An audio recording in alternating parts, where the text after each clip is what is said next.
Eles são atraentes, saborosos e permanecem nas prateleiras sem estragar por muitos meses. Só isso já era motivo de sobra para a gente desconfiar, né? Mas eles parecem práticos, inofensivos e irresistíveis para quem leva uma vida corrida e vêm ainda embalados em muita publicidade. São produtos alimentícios que conquistaram consumidores no Brasil e no mundo nas últimas décadas, porque, além de tudo, podem até custar mais barato do que o bom e tradicional feijão com arroz.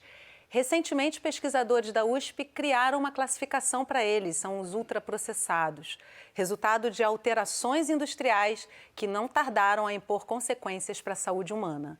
É sobre os ultraprocessados que a gente vai conversar no Sala de Convidados, que começa agora. Com o salário mínimo tá difícil comer decentemente nesse país, né? O acesso a bons alimentos cultivados, naturais, assim, ultimamente é muito caro. É óbvio que a população com menor renda vai ter mais dificuldade de acesso a esses alimentos. Corante é ultraprocessado. Tem lá, aromatizante é ultraprocessado. O consumidor, ele muitas vezes é enganado achando que está levando uma coisa que é bacana e que não é. As empresas, elas estão atrás de lucro e não necessariamente pensando na saúde das pessoas. A gente não vai conseguir nenhuma mudança se a gente continuar pensando só no nosso umbigo. Comigo no estúdio hoje, conversando sobre os ultraprocessados. Kelly Alves, coordenadora geral de alimentação e nutrição do Ministério da Saúde. E também comigo aqui no estúdio, Gabriela Capim, nutricionista infantil e apresentadora de TV. E participando da conversa remotamente, Renata Levi, pesquisadora sênior do Núcleo de Pesquisas Epidemiológicas em Nutrição e Saúde da Universidade de São Paulo, o NUPENS da USP. E eu adoro quando você participa de casa, me mandando as suas perguntas, as suas dúvidas, dividindo uma experiência com a gente. Eu recebo aqui pelo WhatsApp 021 99 701 8122 ou pelas redes sociais do Canal Saúde, então não vai deixar de participar. Kelly, Gabriela, Renata, que prazer estar com vocês aqui falando sobre esse tema tão importante para a saúde coletiva. E eu vou começar com você, Renata, trazendo um pouco dessa definição, dessa nomenclatura que está sendo dada a partir da pesquisa da qual você faz parte para ultraprocessados. Conta pra gente o que são os ultraprocessados. Bom dia a todos. É um prazer estar aqui com todos vocês. Bom, os ultraprocessados, eles são definidos por uma classificação que a gente publicou em 2010, que se chama classificação nova, que ela classifica os alimentos em função do grau e do propósito do processamento a que eles são submetidos antes de chegar ao consumidor, né? Essa classificação tem 4 grupos de alimentos, né? Assim, ela classifica a alimentação inteira, tudo que se consome em 4 grupos. O primeiro grupo é o grupo de alimentos minimamente processados ou in natura, né? Que são os alimentos como eles são na natureza, né? Então, são alimentos que passam por processamentos mínimos, sem adição de nenhuma substância, mas que fazem esse processamento, ele tem o intuito de facilitar a vida de quem vai consumir e de aumentar o tempo de vida desses alimentos, para eles não estragarem. Entram nesse grupo todos os grãos, né? Arroz, milho, soja, feijão, todas as carnes, as proteínas animais e vegetais, né? Então entram os fungos, cogumelos, as carnes, o frango, o peixe, e entram as frutas, legumes e verduras, né? Ou seja, elas são os alimentos que a natureza proporciona para a gente, né? Então, esse é o grupo 1. O grupo 2 é um grupo de ingredientes culinários processados, né? Ou seja, ele é uma extração dos alimentos. Esse grupo tem essa característica, todos os componentes deles foram extraídos do alimento ou da natureza. Eles são utilizados para facilitar o consumo dos alimentos do grupo 1, né? Para proporcionar a preparação culinária, por exemplo. E nesses grupos entram o óleo, o azeite, a manteiga, o sal, o açúcar. São realmente os ingredientes culinários. Eles têm uma característica, eles são nutricionalmente desbalanceados, né? Então existe uma sugestão para que não se consuma em excesso esse grupo, mas eles são essenciais para que o grupo 1 seja consumido. E eles têm uma característica muito peculiar de que eles não são consumidos sozinhos. Ninguém consome nenhum dos alimentos que dentro desse grupo sem a presença de um alimento do grupo 1. Ninguém come açúcar, ninguém come sal sozinho. Aí o terceiro grupo, que é o grupo de alimentos processados, nada mais é do que a junção do grupo 1 com o grupo 2, só que ao invés de fazermos em casa essa junção, quem faz é a indústria de alimentos. Então ela vende o produto já com o alimento do grupo 1 mais o ingrediente culinário. Por exemplo, o atum em óleo, né? Então é o peixe que veio da natureza, que é conservado em óleo, né? Deve ter óleo, deve ter sal, mas não tem nenhum alimento desconhecido. O processamento ali, a ideia do processamento é só aumentar o tempo de prateleira e facilitar a vida do consumidor, né? E você conseguiria reproduzir esse alimento em casa sem nenhuma dificuldade, né? Só a indústria que fez. Esses são alimentos processados. E o último grupo, que é o grupo vilão, né? E que hoje em dia, cada dia se confirma mais isso, é o grupo de alimentos ultraprocessados, que a gente mal pode chamar de alimentos, né? A gente costuma dizer porque quase que não tem alimento, né? São formulações industriais com pouco ou quase nenhum alimento e com ingredientes, além do sal, açúcar, dos ingredientes do grupo 2, outros ingredientes de uso exclusivo da indústria de alimentos. A gente não consegue, geralmente, reproduzir esse alimento na cozinha da nossa própria casa, né? Então, é um pouco essa classificação e é isso. E é esse o grupo de Ótimo, alimentos de não alimento. Já temos aqui muito pano para manga, né, Kelly? Assim, essa pesquisa, né, um processo longo aí de pesquisa. Eu queria saber como é que chega ao Ministério da Saúde. Inclusive, o Carlos Augusto Monteiro, ele participou também da formulação do Guia Alimentar da População Brasileira, né? Então, assim, o Ministério da Saúde está muito próximo dessa discussão. Como é que chegam os resultados ao longo do tempo para o Ministério da Saúde? Como é que vocês estão lidando com essa ideia de ultraprocessados frente a políticas públicas de saúde? Bom, o Ministério da Saúde sempre construiu as suas recomendações acerca de boas práticas alimentares e nutricionais a partir das melhores evidências científicas. Então, a produção acadêmica do NUPENS, da USP, subsidiou a revisão do Guia Alimentar para a População Brasileira e a edição publicada em 2014, então, adotou essa classificação nova como a base para as recomendações do que é uma dieta adequada e saudável para a nossa população. Então, com base na classificação nova, a regra de ouro definida no nosso Guia Alimentar para a População Brasileira é: prefira sempre alimentos in natura e minimamente processados e as preparações culinárias do que os alimentos ultraprocessados. Então, é uma regra de ouro simples, baseada nessa classificação nova, que dá uma orientação, um norte para as escolhas alimentares da população brasileira. Então, veja que o documento do Ministério da Saúde, ele não traz uma narrativa de é permitido e é proibido, né? É uma orientação de prefira e evite, partindo do pressuposto de construção de um padrão alimentar adequado e saudável. Então, nem sempre no nosso dia a dia a gente vai conseguir evitar 100% de alimentos ultraprocessados. O importante é que a base da sua alimentação, a maior parte dela, seja a partir de alimentos in natura minimamente processados e as preparações culinárias desenvolvidas a partir dele, junto com os ingredientes culinários, como a professora Renata trouxe. Então, desde 2014, o Ministério da Saúde trabalha para a implementação dessas recomendações dos guias alimentares a partir de 3 vertentes de ação, né, que a gente chama as vertentes de incentivo, apoio e proteção.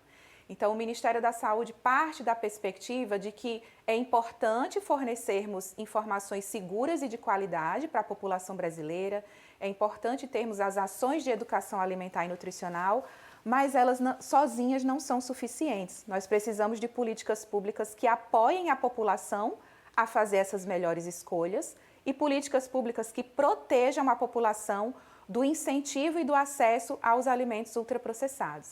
Então, nós trabalhamos nessas 3 vertentes de ação. Lembrando que, infelizmente, não basta o governo, o Ministério da Saúde querer, né? Porque passa aí, eventualmente por legislação, passa por debate no Congresso Nacional, passa por outros atores, né? É importante ressaltar isso.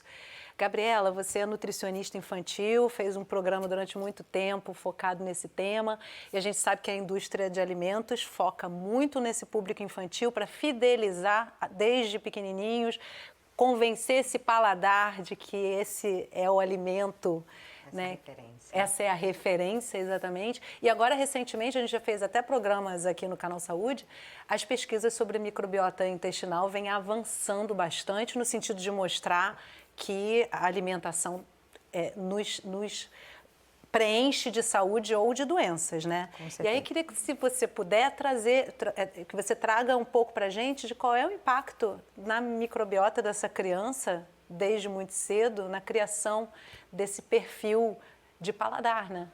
Assim, desde o paladar até o processo mesmo dessa microbiota que vai estar ali vivendo nesse intestino, né? O que acontece é que desde o paladar, esses produtos, eles são criados para a gente gostar, né? Eles têm toda uma elaboração dentro de laboratórios que fazem com que, na hora que encosta na nossa língua, as nossas papilas gustativas, então infeste o nosso cérebro, fala, olha que incrível esse sabor, e começa a viciar. Então, a gente tem produtos ali extremamente viciantes mesmo, o que prejudica a percepção do paladar da criança. E aí, o que acontece? Na hora que a gente vai, ela se entope de salgadinho de milho. Na hora que a gente vai apresentar um milho cozido, não é tão gostoso assim, porque as papilas gustativas dela já estão viciadas naqueles sabores intensos, naquela química que vai sinal de alerta no cérebro. O milho cozido precisa ter uma educação paladar dessa criança para que ela reconheça esse alimento como um alimento saboroso, como um alimento rico, não só na parte palatável, também como na estruturação da consciência, da rotina, do hábito, do valor desse alimento.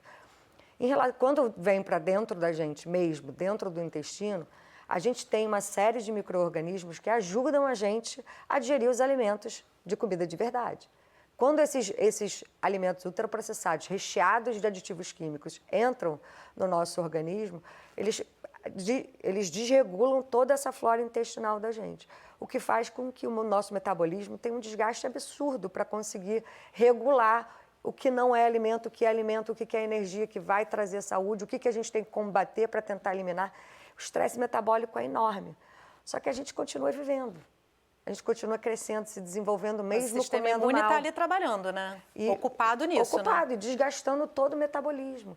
Então, assim, o que está acontecendo é que a gente está tendo crianças ficando doentes cada vez mais cedo. Então, quando eu estudei na faculdade, há mais de 20 anos atrás, eu estudava hipertensão, diabetes, alguns tipos de câncer, doenças coronárias. Eram doenças de adultos. Agora, a gente está vendo isso em corpos cada vez mais jovens. E os estudos denunciando o tempo inteiro para a gente que isso tem uma base muito bem estruturada em cima do consumo de ultraprocessados. A gente tem 93% de crianças entre 2 e 5 anos já têm acesso na rotina a ultraprocessados. 2 a 5 anos, está na rotina deles. Formação da microbiota, na formação né? do paladar, na formação dos valores, na formação dos hábitos alimentares, já está tudo sendo extremamente prejudicado ali, desde muito cedo. E está aí por isso que a indústria trabalha essa faixa etária, né? E é uma luta muito injusta, porque a indústria investe milhões de reais em publicidade, em lobby, em prejudicar e dificultar todo o trabalho do Ministério da Saúde para implementar políticas públicas que favoreçam a população a escolhas mais saudáveis. Então, é uma guerra e uma luta.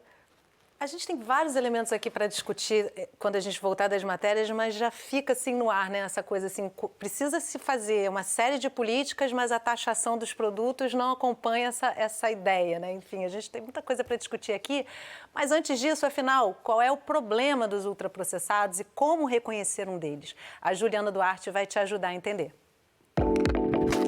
Biscoitos recheados, comida congelada, refrigerante. O que será que produtos como esses têm em comum? Famosos pela praticidade, podem ser chamados de ultraprocessados. Uma classificação atribuída ao médico epidemiologista Carlos Augusto Monteiro e pesquisadores colaboradores. Uma forma de definir os alimentos criados artificialmente pela indústria. E há quem diga que não são alimentos. Porque eles têm na sua composição pouco ou nenhum alimento in natura ou minimamente processado, que é o que a gente conhece como comida, então arroz, feijão, fruta, hortaliça, carne, eles não vão ter ou vão ter muito pouco desses ingredientes, vão ter farinha, açúcar e outros compostos derivados de algumas commodities alimentares, então milho, trigo, junto com aditivos alimentares e outros ingredientes de uso exclusivo industrial. Corantes, emulsificantes, substâncias que interferem diretamente na saúde de quem as consome. Um estudo recente mostra que 57 mil pessoas morrem por ano no Brasil devido ao consumo de ultraprocessados. Nas redes sociais, personalidades influentes da culinária saudável têm se manifestado sobre o cenário. É um número maior do que o número de assassinato.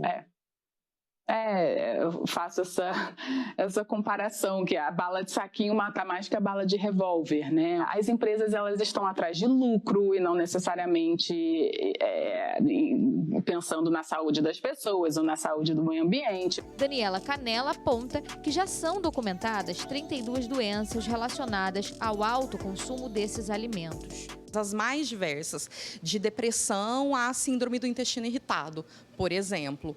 E isso, o desenvolvimento dessas doenças vai contribuir para esse cenário de mortalidade precoce entre maiores consumidores de alimentos ultraprocessados. E como é que o nosso corpo entende um alimento que é ultraprocessado? O que acontece? Se for uma bebida ultraprocessada, os refrigerantes são um ótimo exemplo disso, o corpo não percebe que a gente está ingerindo caloria. Então, por exemplo, se você comer um prato de comida e mais o refrigerante, para o seu corpo, é como se só a caloria da comida tivesse entrado. Só que você está com um consumo energético maior. Isso vai contribuir para o ganho de peso, por exemplo. Atualmente, no Brasil, não existe uma rotulagem específica para os ultraprocessados, apenas para alimentos com alta incidência de açúcar, gordura e sódio. Uma forma de identificá-los é ler os rótulos dos produtos. Então, olhou a lista de ingredientes, tem lá corante, é ultraprocessado. Tem lá aromatizante, é ultraprocessado. Então, a gente vai encontrar, por exemplo, no mercado, iogurte sabor morango, que a gente vai olhar a lista de ingredientes, não há nenhum morango ali, mas tem aromatizante de morango, tem corante vermelho, corante de morango. O projeto de jornalismo Joio e o Trigo investiga a alimentação brasileira e sua relação com a política, cultura e economia. Com diversas contribuições sobre a temática, eu perguntei à editora Maíra Matias a importância da comunicação nesse contexto. A gente não enxerga o papel do jornalista como alguém que deve dizer o que você deve comer ou o que você não deve comer, mas mostrar que esses produtos, que não são alimentos na nossa visão, eles fazem parte de uma mudança muito importante no sistema alimentar que vai bagunçar tudo, inclusive a produção de alimentos saudáveis. Inclusive, isso está ligado ao nosso papel no mundo como produtor de commodities, porque essas commodities são matéria-prima dos ultraprocessados. Então, a gente tenta comunicar que isso faz parte de um problema maior, um problema estrutural, que não é uma solução individual. Se você resolveu fazer uma horta na sua casa, ou então comprar só orgânicos, que bom para você. Mas a gente não vai conseguir nenhuma mudança se a gente continuar pensando só no nosso umbigo. A gente precisa problematizar o sistema alimentar como um todo. Ela pontua que, apesar de um cenário resiliente no Brasil em relação a países como os Estados Unidos e a Inglaterra, onde os ultraprocessados já representam quase que 60% das calorias diárias da dieta, o aumento do consumo desses produtos no Brasil, aliado à inflação dos alimentos, torna o quadro preocupante. À medida em que as frutas vão ficando mais caras, esses alimentos in natura vão ficando mais caros, é óbvio que a população com menor renda vai ter mais dificuldade de acesso a esses alimentos. Existe o caminho do incentivo ao alimento saudável e do desincentivo do consumo dos ultraprocessados, né? Nesse sentido do incentivo do alimento saudável, a gente precisa tornar os alimentos in natura, os legumes, as frutas, as verduras mais baratos. O arroz, o feijão mais barato. né? E a gente está vendo que alguns desses alimentos têm uma alta, tem, né, tido um problema aí. Então, a gente precisa garantir que as famílias agricultoras plantem esses alimentos, que tenham acesso a crédito. Inclusive, um passo bem atrás, bem básico, que é fazer reforma agrária, né? Para Daniela, é preciso avançar com a questão da tributação dos ultraprocessados e criar uma agenda convergente que proteja e informe a população sobre esses produtos. As pessoas vão fazer suas escolhas. Eventualmente, elas vão escolher ultraprocessados. Mas elas precisam saber o que é ultraprocessado e elas precisam ter opções saudáveis para elas não serem obrigadas a escolher os ultraprocessados, porque só eles estão disponíveis para compra, para consumo. Complicado, uma luta de nadar contra a maré, né, Kelly? Eu queria que você trouxesse um pouquinho, você já deu uma pincelada nisso na sua primeira fala, mas que políticas hoje, que políticas a gente tem atualmente para que haja a presença de alimentos nutritivos? Que tipo de incentivo há hoje para reduzir o consumo de ultraprocessados? Yasmine, acho que um primeiro ponto que eu queria destacar é que a gente precisa de políticas que vão fazer transformações a médio e longo prazo. E que é muito prejudicial quando a gente tem uma ruptura de processos importantes, né, tem uma cultura envolvida, relacionados à produção, acesso, né, oferta desses alimentos. Então, é muito importante que a gente saiba que são mudanças a longo prazo e que a gente precisa de uma sustentabilidade nessas políticas. Senão, a gente tem um começo de incentivos e mudanças e a perda, né, com o rompimento de políticas públicas é muito mais rápida do que o processo de construção dessas melhores condições de vida para que a população tenha acesso aos alimentos mais adequados e saudáveis. Então, em termos de políticas estruturais, a gente precisa desde melhorias no modelo de produção, né, um maior incentivo para a produção dos alimentos in natura e minimamente processados. Então, desde a reforma agrária até linhas de crédito, né, para os agricultores familiares, por exemplo, né, que está sendo retomado nessa gestão, mas também políticas públicas que regulem os ambientes alimentares. Então, ambientes em que a população passa a maior parte do tempo da sua vida, por exemplo, as escolas. Crianças e adolescentes passam muitas horas nesse ambiente, então ele precisa ser um ambiente que proporcione acesso a alimentos adequados e saudáveis e proteja as crianças e adolescentes do acesso, da publicidade, do consumo dos ultraprocessados. No Brasil, nós temos um avanço muito importante com relação à rede pública de educação básica, por meio do Programa Nacional de Alimentação Escolar, o PNAE, que esse ano avançou mais ainda na restrição de alimentos ultraprocessados, né? Então, até o ano passado, os gestores, né, poderiam comprar de todo o quantitativo de alimentos comprado com recursos federais, cerca de 20% de alimentos ultraprocessados. Com a resolução do FNDE publicada em fevereiro desse ano, esse percentual reduz para 15% de compra de ultraprocessados e em 2026 vai chegar a 10% somente de compra de ultraprocessados para as escolas públicas de educação básica do Brasil. Mas a gente tem o desafio de construir também medidas regulatórias para proteger as escolas privadas. Nós temos milhões de estudantes em escolas privadas que também precisam ser protegidos. Nós não temos uma legislação nacional que faça isso. Então, assim como nós tivemos recentemente uma lei aprovada para proibir o uso de telas nas escolas, e que foi uma aprovação muito consensual, né? A gente conseguiu ter um apoio do Congresso Nacional e também da sociedade, né? A sociedade entendeu o quão é importante que as crianças estejam protegidas desse tipo de estímulo no ambiente escolar. A gente também precisa construir essa opinião pública favorável, o apoio dos parlamentares para a aprovação de um projeto de lei que proíba os ultraprocessados em todas as escolas do nosso país. Então, a gente tem uma proposta muito interessante do senador Jacques Wagner, o PL 4501, que tramita desde 2020 e que traz, né, uma série de restrições à publicidade, propaganda e venda de alimentos ultraprocessados em escolas públicas e privadas, que seria um passo muitíssimo importante para proteger todas as escolas do país.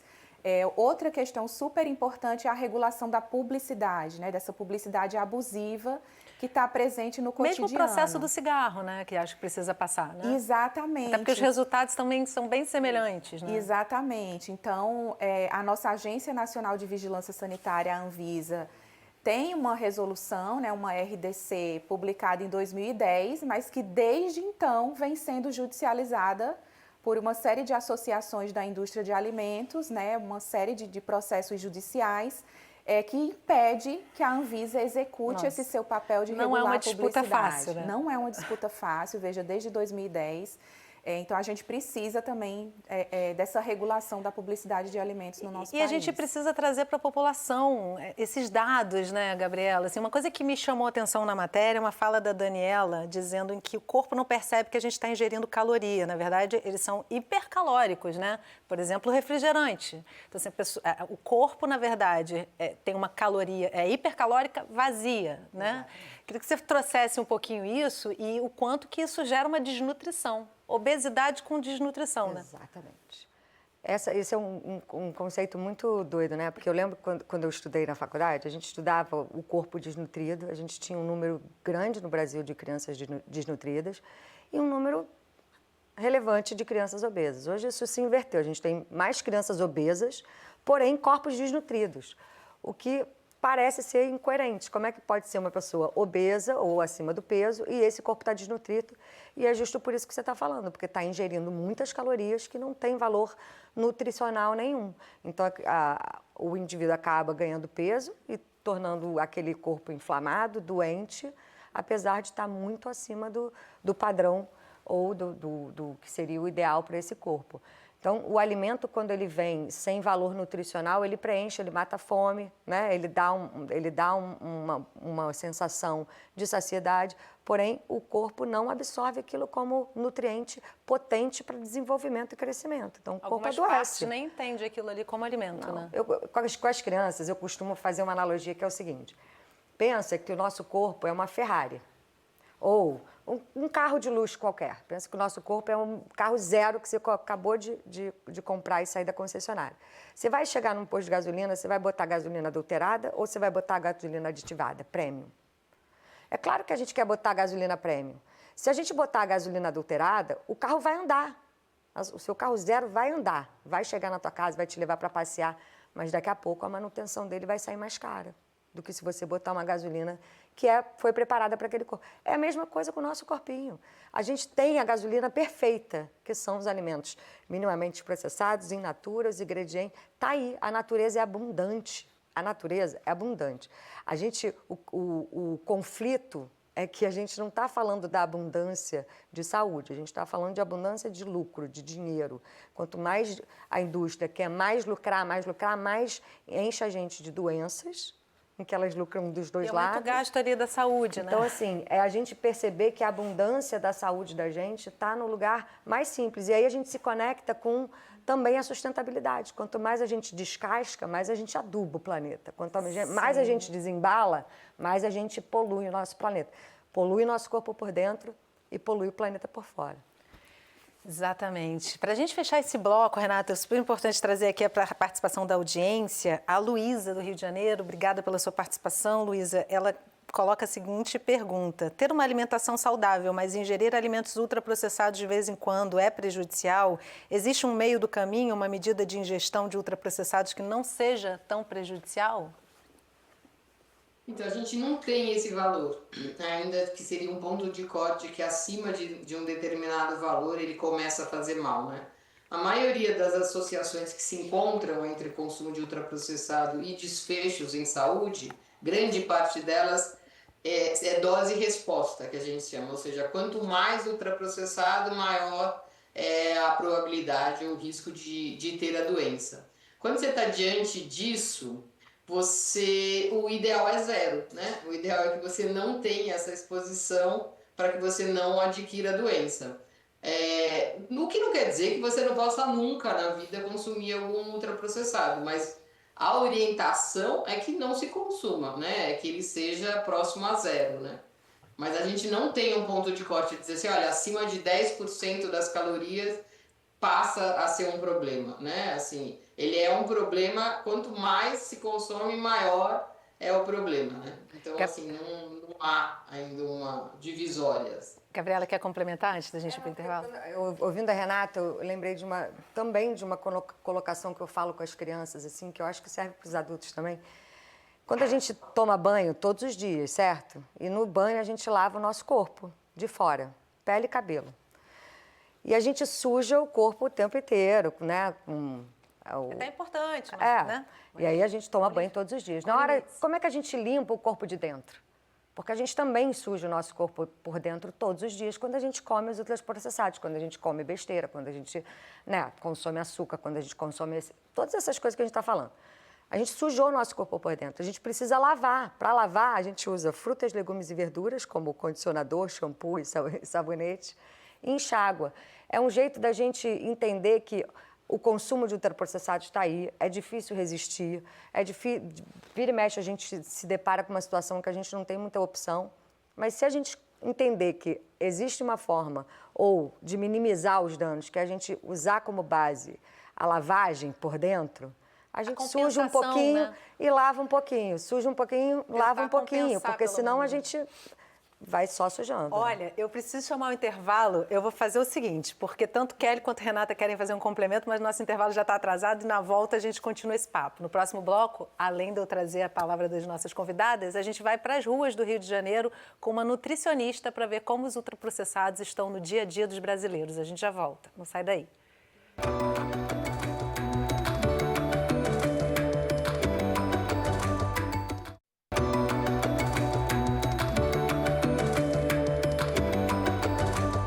Sala de Convidados está de volta conversando sobre ultraprocessados. Comigo no estúdio para essa conversa, Kelly Alves, coordenadora geral de alimentação e nutrição do Ministério da Saúde. Também comigo aqui no estúdio, Gabriela Capim, nutricionista infantil e apresentadora de TV.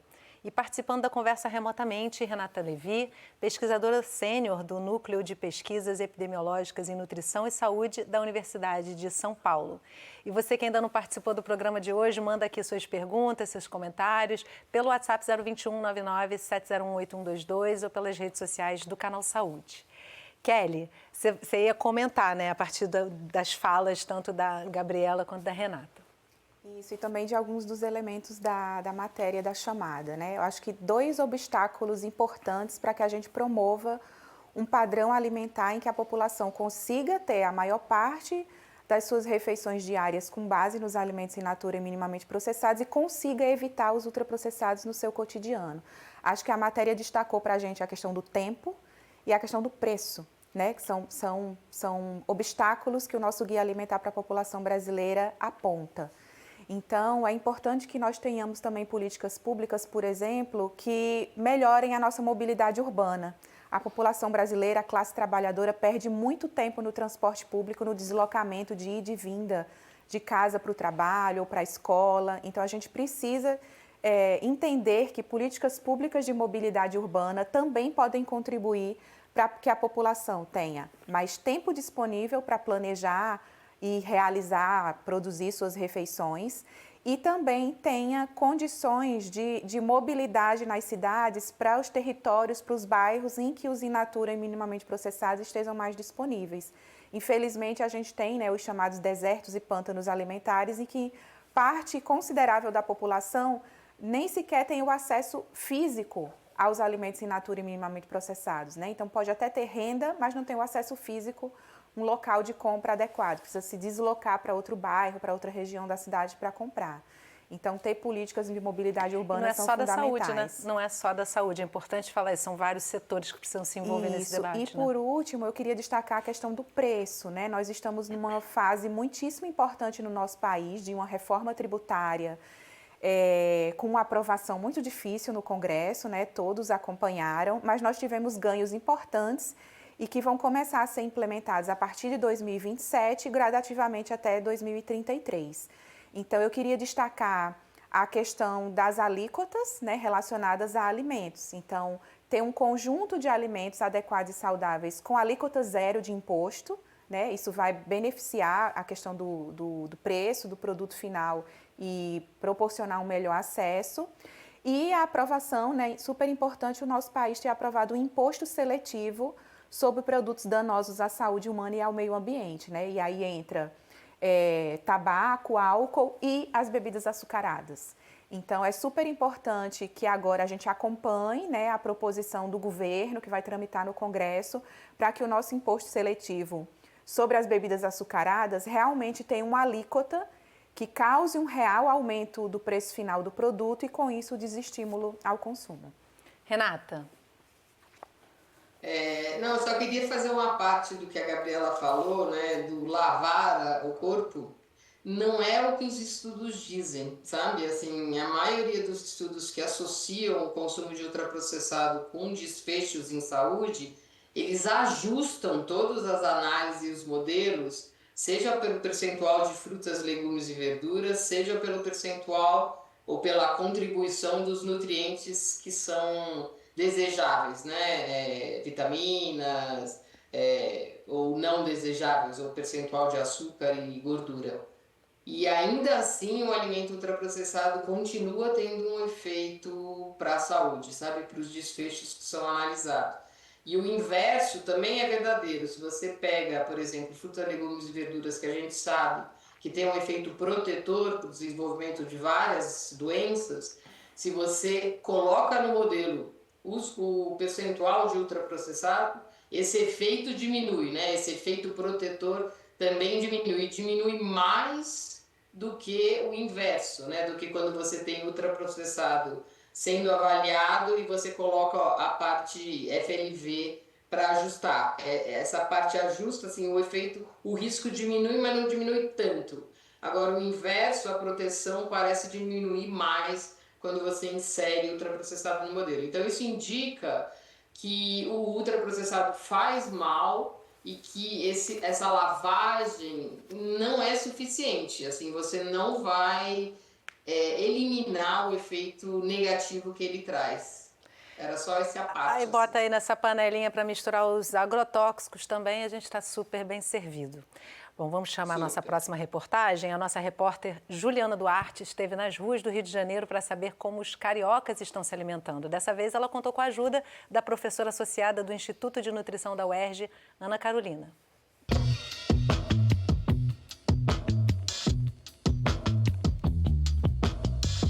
Quando o assunto é alimentação, na correria do dia a dia, tudo parece nos empurrar para escolhas como o salgado da esquina, o refrigerante, o pacotinho pronto. Nesse cenário, será que dá para se alimentar sem cair nas armadilhas dos ultraprocessados?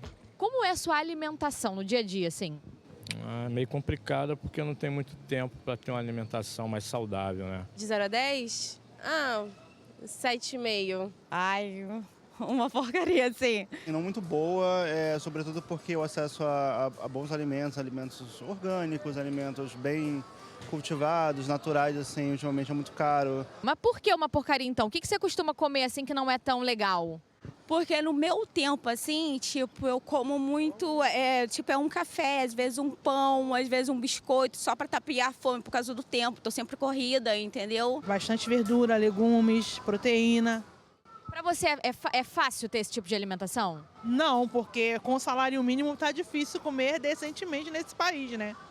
E na correria do dia a dia, como é que você faz? Na rua, por exemplo, puxa, preciso comer alguma coisa, acaba optando pelo quê? O salgadinho. No dia a dia, na correria, a gente acaba utilizando os processados. Processado é um veneno, mas a gente acaba comendo porque é o que é mais barato, é o que é mais simples de fazer. Normalmente em casa, se a gente fosse lá abrir a tua geladeira, o que a gente ia encontrar de ultraprocessado? Ia encontrar muito, pouco? Então, salsicha, nugget. Não sou de comer tanta besteira, mesmo que eu vá comer uma besteira agora. Qual a besteira que você vai comer agora? Um salgado, porque eu tô cheio de fome. Você já trocou, por exemplo, uma refeição por um salgado? Já aconteceu sim, de eu trocar. Por quê? Por conta do tempo, muita rapidez, correria, acabou que era o que tinha. Eu vou aproveitar essa deixa, vou chamar a nossa nutricionista para ouvir o que ela tem a dizer sobre isso. Ana, como é que é essa questão? Muita gente troca refeição por lanche, salgado, no caso dela, né? Já aconteceu. Como é que é essa questão? Então, a gente tem que evitar fazer a troca, né? Então, a alimentação, ela exige, né, que a gente se planeje. Então, por exemplo, se é um dia mais corrido, será que não dá para trazer alguma coisa na bolsa, trazer um sanduíche natural, fazer em casa com pão integral, com alguma, né, proteína que seja natural, um frango, um atum? Outra coisa importante também é o custo, porque muitas vezes o salgado custa com suco alguma coisa, 10, 12 reais, e refeição custa 30, 40 reais. Então, também é isso, tem planejamento da onde a gente vai, onde a gente come, o que a gente leva de comida. Então, a ideia é planejar para não cair em armadilhas e não trocar refeições por lanches, porque isso realmente não é bom pra gente. Nossa, isso que ela falou realmente, né? Às vezes você fala, puxa, vou resolver aqui minha vida, 10 reais, um salgado, um refresco e um beijo. Normalmente você leva alguma coisa na sua bolsa pra comer? Uma fruta ou alguma barrinha de cereal, mas às vezes não compra e aí não tem pra levar. Barrinha de cereal, eu acho que isso daí é interessante. A barrinha de cereal, normalmente as pessoas falam, uma barrinha de cereal. Mas a barrinha de cereal, ela é nutritiva, não é nutritiva, depende? Então, a barrinha de cereal, a gente tem uma ideia de que ela é saudável, e ela não é saudável, ela é um produto ultraprocessado. Então ela costuma ter alto teor de açúcar, ela costuma ter alguns conservantes, alguns edulcorantes, são adoçantes artificiais. Então ela não é uma escolha que seja saudável, embora se venda como saudável. Você costuma ler os rótulos assim dos alimentos? Normalmente sabe o que você está comendo? Então, eu parei de ler porque eu comecei a ficar ansioso. Eu vi que você tá com um pacote aí de um bolinho. Deixa eu ver esse pacote. Ah lá, ela tá comendo um bolinho. Vamos ver aqui, ó. Você costuma ler os rótulos dos alimentos? Não costuma? Vamos ver, me ajuda aqui, ó. Esses aqui, ó, ingredientes. Farinha de trigo enriquecida com ferro e ácido fólico, açúcar, recheio, sabor, chocolate, glucose de milho, açúcar, água, doce, leite, amido, leite condensado, cacau em pó, sal, aromatizante. Isso não cheguei nem na metade. Sim. Ou seja, muita coisa, você não acha? Muita coisa, sim. Você acha que você considera que talvez esse seja um alimento saudável, não saudável? É saudável, só que de vez em quando eu compro, porque eu vi na promoção ali, aí eles gostam. Era mais barato? Muito mais barato. Vou pedir ajuda dos universitários, espera aí. Ana Carolina, me conta, esse monte de ingredientes que a gente viu aqui, como é que a gente faz, né, numa situação dessa, assim? Então, esse bolinho aqui, ele é um bolinho que ele é ultraprocessado. Inclusive, ele tem até hoje em dia, a gente tem uma rotulagem especial dos alimentos, né? Então, a rotulagem frontal, que ele é alto em açúcar, por exemplo. Então, a gente tem que fugir desses produtos. E uma questão importante que a indústria faz, que eles costumam estar muito presentes nos lanches da gente. Porque é isso, né? A senhora vai lá, compra 4, 5 bolinhos, guarda em casa e vai consumindo ao longo do tempo, né? São armadilhas que a gente cai mesmo, assim. O consumidor, ele muitas vezes é enganado achando que está levando uma coisa que é bacana e que não é. A ideia é que quando a gente for oferecer um bolo para as crianças, tentar oferecer um bolo caseiro. Você topa fazer um desafio com a gente? Rápido. Depende, o quê? Se a gente te der, assim, poucos minutos, 5 minutos para você apontar pra gente, assim, uma refeição saudável aqui agora, assim. Você topa? Topo, mas vai ser difícil.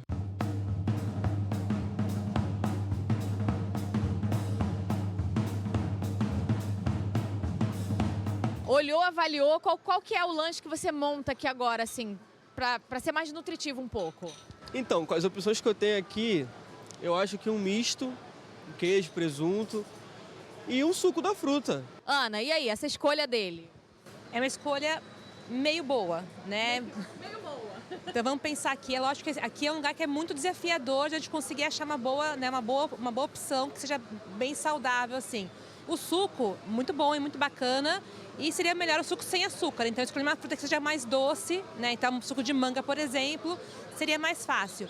O misto, o pão francês também, ele é um pão que a gente costuma consumir no dia a dia, então, né? Mas o queijo e o presunto, muitas vezes, eles são alimentos ultraprocessados. Então, aqui, por exemplo, poderia ser um pão com manteiga, por exemplo, um pão na chapa, poderia ser um pão com queijo branco, mas sempre procurando, né, ter opções mais saudáveis. É isso, são escolhas difíceis para fazer na rua, né? Não é uma coisa muito fácil, e tem uma coisa também que sai do custo. Né? A gente também pesa no bolso o que vale mais a pena, né? Então, como é que a gente escolhe nossa alimentação?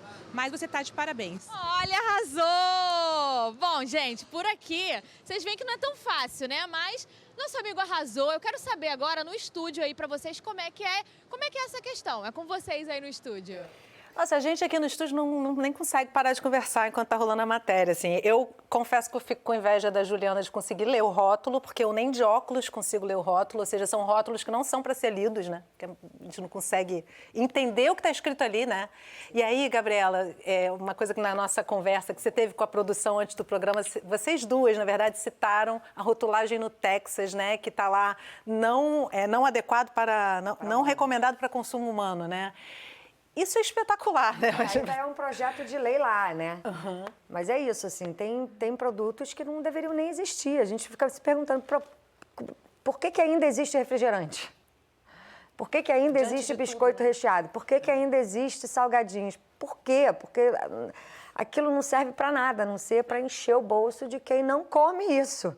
De quem provavelmente está sentado tomando o seu uísque chique, com o seu hortifruti todo orgânico, porque tem acesso a isso, enquanto está envenenando a população. Então, assim, de fato, são produtos que não deveriam existir.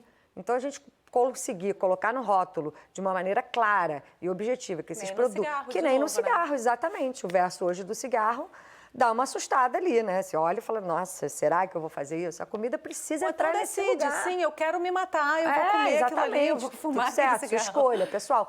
Mas a população não pode mais ser enganada pela indústria do jeito que é.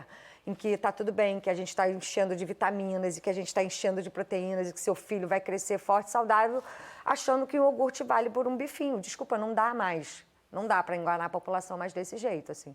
Eu não vou mais deixar. Eu fico aqui, olha, pelo menos isso já tem legislação, né? Essa publicidade específica, ela foi proibida, né? Não pode. Mas a gente ainda vê muitos ídolos fazendo propaganda de refrigerante. A gente vê, né, grandes eventos esportivos sendo patrocinados por refrigerantes, por fast food. Isso não faz sentido. Não dá para poder existir esse tipo de relação. É indignante, né? Mesmo, né? Agora, assim, mantendo esse assunto, até para você fazer comentário também a respeito dessa iniciativa no Texas, eu tenho aqui uma participação da audiência que diz o seguinte, que a apresentadora falou sobre esse tipo de alimento.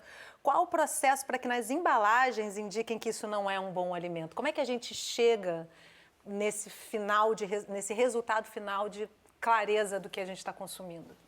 Primeiro, acho que é importante reconhecer que a gente teve avanços na rotulagem nutricional no Brasil, né?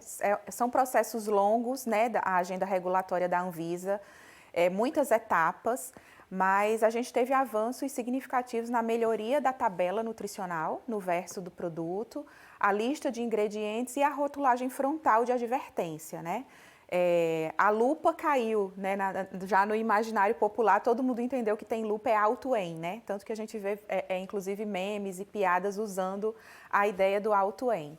Então, hoje, né, para identificar um alimento ultraprocessado, acho que na matéria ficou bem destacado, a lista de ingredientes é uma ferramenta muito importante.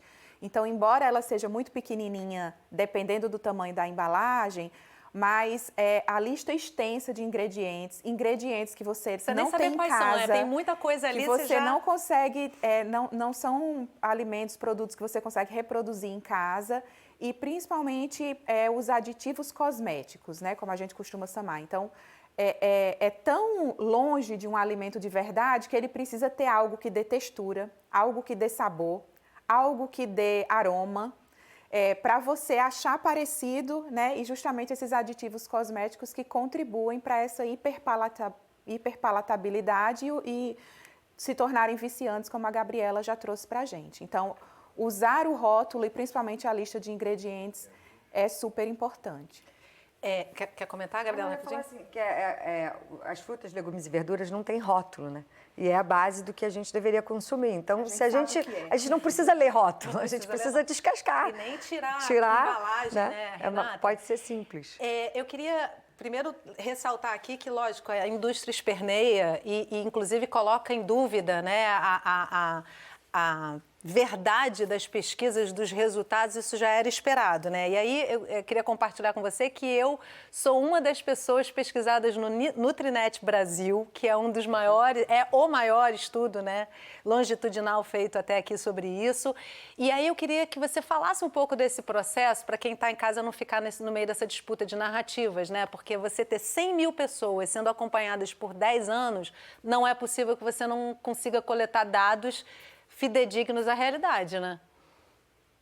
Sim, não, a Nutrinet é realmente um avanço, né? Um estudo que a gente tem, que lançamos em 2020, né? Que hoje a gente tem cerca de 110 mil brasileiros sendo acompanhados, agora já com 5 anos, mas é uma coorte, né? Ou seja, são estudos de segmento que se acompanham as pessoas ao decorrer da vida e vai se verificando os fatores, as exposições, os fatores de risco e o desenvolvimento de alguma doença que venha a ter, mas é uma corte aberta que a gente chama, ou seja, é uma corte que as pessoas podem entrar ainda, né? Ela está aberta, elas entram e saem. Como é que faz para entrar? Já deixa a dica aí para quem quer, que é super legal participar, viu, gente? Além de tudo, eu mando o exame, me respondem a respeito de como é que está a minha alimentação. Sim, é muito simples participar. É só você colocar em qualquer buscador Nutrinet Brasil que vai te levar direto no nosso site. E aí você clica lá de quero me inscrever, recebe um e-mail, só confirma mesmo que era você e já começa a responder o primeiro questionário. Para a gente é super importante, para a gente, país, né, Brasil, que tem a contribuição de brasileiro, brasileiro não está acostumado a contribuir com a ciência, né, assim, a fazer parte desse tipo de pesquisa. Eu acho que fora do país, na França, por exemplo, eles têm um estudo bem parecido com esse, e que eles têm, sei lá, 100 e tantos mil franceses, num país que é bem menor, né? E acompanhado há mais de 10 anos, e a gente está ainda tentando convencer o brasileiro de que isso é uma coisa que se deve fazer. Porque o Brasil, ele tem uma cultura alimentar muito característica e muito importante, até diversa em se comparar a diferentes regiões. E para você saber o efeito do alimento, né, do padrão alimentar brasileiro, o estudo tem que ser feito aqui, né? Você tem que ver se o efeito do padrão alimentar brasileiro protege contra algumas doenças. Isso não adianta usar um dado coletado nos Estados Unidos ou no Reino Unido que não vai te responder, né? Então é importante o Brasil ter esse tipo de pesquisa, é importante o brasileiro se conscientizar da necessidade e contribuir para isso. E aí isso vai resultar, os resultados vão contribuir para a reformulação de políticas ou subsidiar políticas de saúde pública, principalmente na área de alimentação. Então é bem importante, se puder contribuir, a gente agradece. Eu recomendo. Gente, o programa, o tempo voou. Eu tenho agora um pequeno espaço muito breve para a gente pensar apontando para o futuro, né, Kelly? Mas muito rapidinho mesmo, como é que o Ministério da Saúde aponta para o futuro hoje, diante desse cenário de disputas e de conquistas e de retrocessos? Eu queria ressaltar 2 grandes frentes de atuação que a gente precisa, também do apoio intersetorial e de toda a sociedade. Primeiro, a nossa agenda de promoção e proteção à amamentação. É a primeira prática alimentar para proteger as crianças brasileiras do consumo precoce de ultraprocessados. Então, a gente precisa avançar em legislações para garantir licença maternidade de 6 meses para todas as mulheres trabalhadoras desse país. A gente precisa desse avanço. Em segundo lugar, também voltado para a classe trabalhadora, a gente precisa que as empresas e as instituições públicas também promovam ambientes alimentares promotores de saúde para os seus funcionários.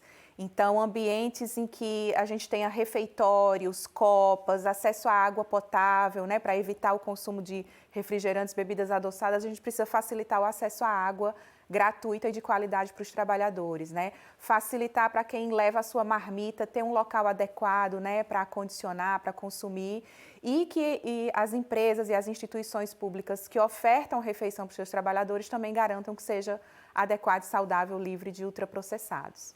Torcer para ser esse o caminho. Gabriela, eu tenho uma pergunta que eu acho que não pode deixar de ser feita nesse programa.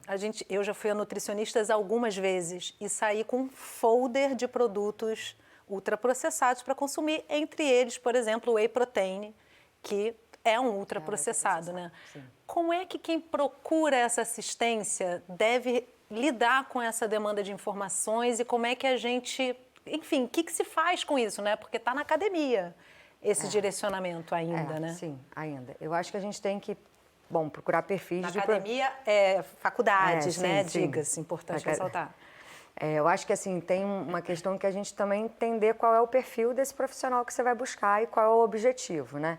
Então, assim, se são atletas que têm alto índice de gasto energético, que precisam de uma reposição, que precisam de suplemento, é uma coisa. A gente comum, a gente consegue muito bem suprir as nossas necessidades calóricas e nutricionais com a comida de verdade, com comida no prato.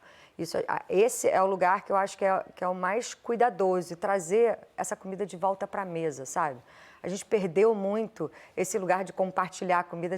A gente falou aqui muito sobre nutrientes, sobre os ultraprocessados, aditivos químicos, mas a gente falou pouco sobre a cultura alimentar, sobre voltar para a mesa, o compartilhar a refeição, preparar a sua própria refeição. Isso tudo tem um valor e uma potência de transformação enorme. E eu vejo isso todo dia no meu trabalho. As crianças não sentam mais à mesa com os pais, estão todas fissuradas na tela. Isso a gente vai perdendo tanto quanto saúde física, metabólica, quanto saúde emocional e cultural, e perdendo a identidade cultural que a gente tem. Hoje em dia é mais barato comprar um pacote de biscoito do que botar arroz e feijão na mesa. Então, a gente voltar, assim, ficou ouvindo a Renata falando sobre as pesquisas, a Kelly falando sobre o Ministério, a gente voltar para esse lugar do indivíduo também, sabe? Da família, do reunir, compartilhar com afeto a alimentação. Isso tem um poder transformador tanto quanto você controlar quantas calorias e quantos pacotes você vai abrir por dia, você voltar a ter o vínculo afetivo. Renata, minha diretora, já deu o tempo final do programa, mas eu não posso deixar de te ouvir muito brevemente sobre os próximos passos aí dessa pesquisa super importante. Eu acho que o Brasil está bem, né, ainda. Eu acho que o Brasil tem, até por conta disso que a Gabriela trouxe, assim, eu acho que a cultura alimentar no país é super enraizada e que a indústria ainda não conseguiu entrar nas famílias brasileiras com a força que ela entra, por exemplo, nos países onde a cultura alimentar é mais fraca, né? Assim, não tem uma coisa mais enraizada.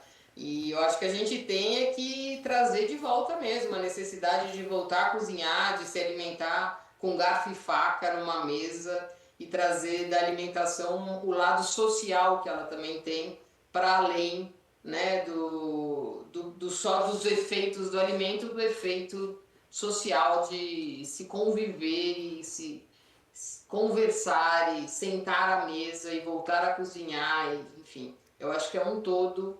E ainda bem que o Brasil ainda está bem aí, a gente está bem aparado pelo Ministério da Saúde, pelas legislações que existem, né, das políticas de alimentação que são fortes aqui, e é isso.